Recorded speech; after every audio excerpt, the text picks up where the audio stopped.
The use of analogies, stories, and examples in the cryptocurrency world makes it simple for anyone to comprehend why almost all play-to-earn games fail and what needs to be changed for them to become sustainable. There are 4 reasons why all these games die. Number 1.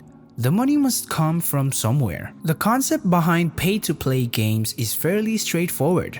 You play the game and you get paid. That being said, where does the money come from to keep the players engaged? It appears that you would have to continue paying them.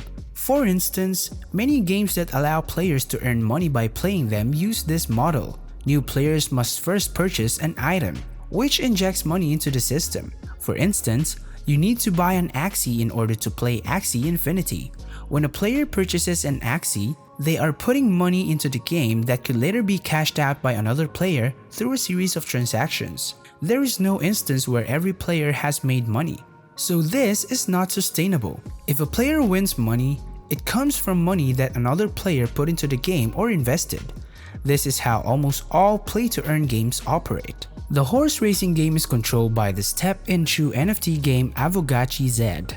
This really isn't a good concept because all of these function by collecting money from new players and giving it to the veteran, devoted gamers.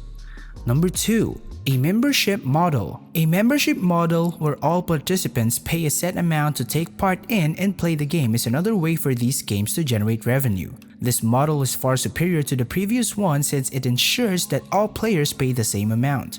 In the previous example, a player who has $1,000 to play the game automatically has an advantage over a player with only $100. A seasonal membership fee that is the same for all players is how a membership model will appear. The money that the unskilled players paid in will be won by the skilled players. This seems like a much more equitable model to me, but it also leaves a lot of money on the table, which is likely why many protocols don't even take it into consideration. Additionally, it is much simpler to promote the fact that when you spend $100 to purchase an Axie, you get to keep it as an item you own as opposed to paying $20 per season to play the game, which expires once the season is over. Number 3. Play to win.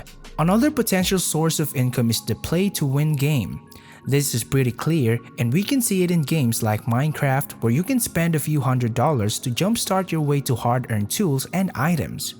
Some other games raise money in a similar manner because it is perceived as giving wealthy players an unfair advantage, but instead of giving items or tools, they give other pointless things like a different skin, the option to change your username, or simply the ability to flex by changing how you look up.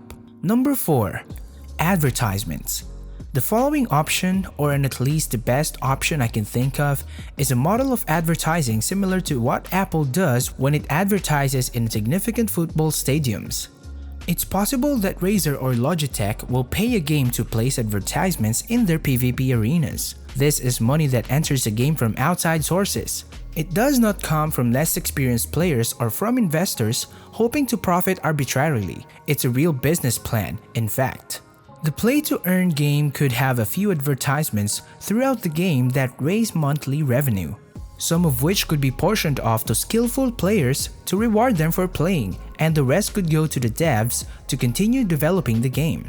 Thus, the developing team has an incentive to build a game that attracts a lot of users, and the players have a sustainable way to actually earn money while they play, at least if they're good, and, most importantly, without taking it from the skill-less players, and the advertisers get a new paid advertising route that may be really effective for their goals. Will a play-to-earn game be sustainable and successful in 10 years? The money that the players are earning must also be sustainable, and if you pay players with money that is received from new players, the game will die over time. It's very much like a Ponzi scheme, and it will not make it to 10 years because the players will quickly be divided into those who made money and those who lost money, and you will eventually run out of new players. So anyways, that's problem number 1. Play-to-earn games just keep running out of money to pay their players. The next big problem is that pay-to-win games aren't really fun. Let's think about some of the world-class, well-known games that have lasted years and years being played. World of Warcraft or WoW, League of Legends,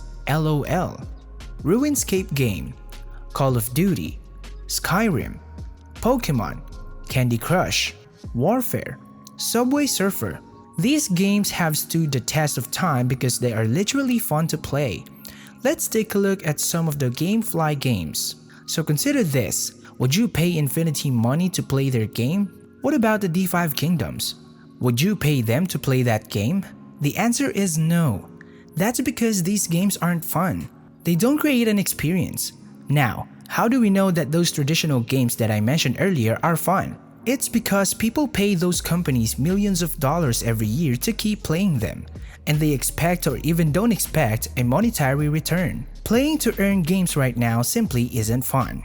A ton of pay-to-earn games are fundamentally just financial ideas where the marketers have tried to bring in a game aspect to enthuse users, i.e., consumers, and we won't see a huge GameFly adoption until this is reversed. Not until we have fun games that are then put in parts of the blockchain where appropriate, will we have a sustainable GameFly game. Games definitely shouldn't be paying their users anyhow, and this kind of takes us to our next dilemma. Problem number 3 is the old man. Now, to clarify this next difficulty, which is psychological in nature, I'm going to be giving you a story. So first off, there's a bus corner where the school picks up a group of kids for school early in the morning. And on the same corner is an older man who sits outside his house to sip his morning coffee. Anyway, one morning, while the kids are waiting for the bus, they started making fun of that older man who was just sitting there. He eventually grows sick of it and devises a brilliant scheme. He waits until the following day of classes before telling these kids, "Come on over for every joke you tell about me.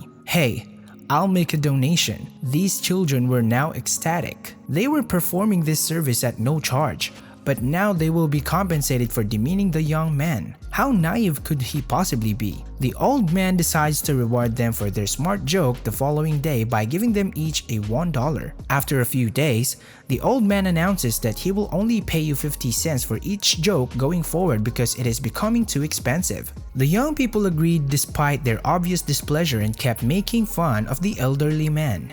After a few more days pass, the old man lowers the joke payout once more to 25 cents, then to 10 cents, and finally to a nickel. When the children finally approach him with a joke, the elderly man informs that he can only give them 1 penny. The children yell at the elderly man because they are so angry. "We are not going to do this." Even though they used to do it for free, the youngsters stopped making fun of the elderly man after that day when we used to do it for a full $1. Do you understand how this tale relates to crypto games? In fact, a lot of YouTubers face burnout when they produce better material but receive fewer views or advertisements.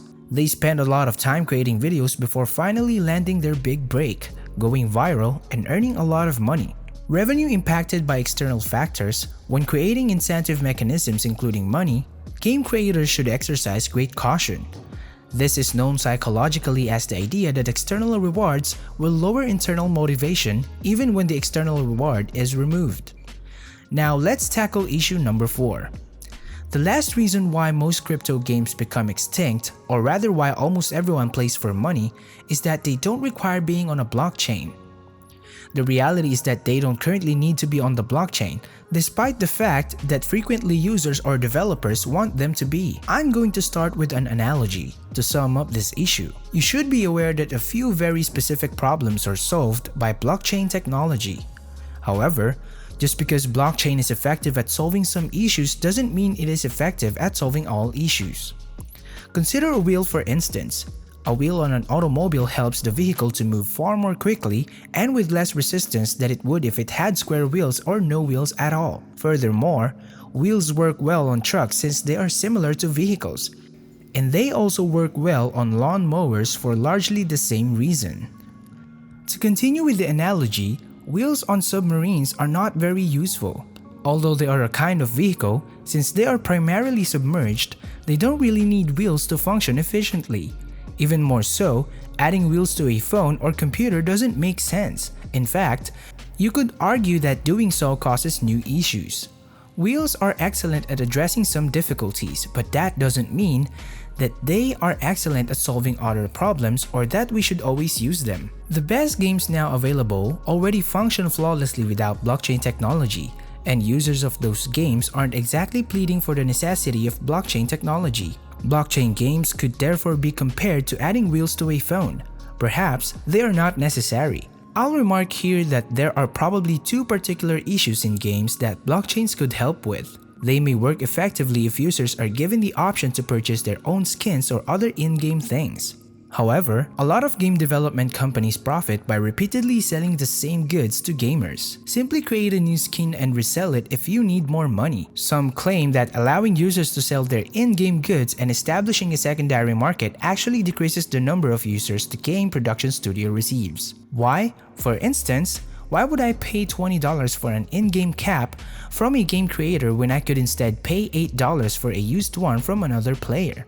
An in-game market, in my opinion, would be the second place they might be helpful. However, since this is the only aspect of a game, it is not necessary to run the entire game on blockchain technology. Blockchain technology might be incorporated into both of these situations but not on top of them. These four factors contribute to AI in games. One is that they lack a long-term method of paying their players. Second, removing the element of earning makes the game unfun. 3. Human motivation is unstable when combined with varying rewards. And 4. Mini games don't really require blockchain technology. Crypto transactions are a huge competitor for Apple and Google because of the exorbitant fees they charge for some of these in-game purchases and app downloads, which is likely why almost all play-to-earn games have been web-based and played in browsers rather than mobile-based, which is a much larger industry. From our discussion, what have you learned? Please let me know by leaving a comment below. And if you enjoyed this video, please press the like button, turn on the notification bell, and subscribe to our channel Metaverse for more videos like this. Thank you for stopping by to watch. See you in our next video. Bye!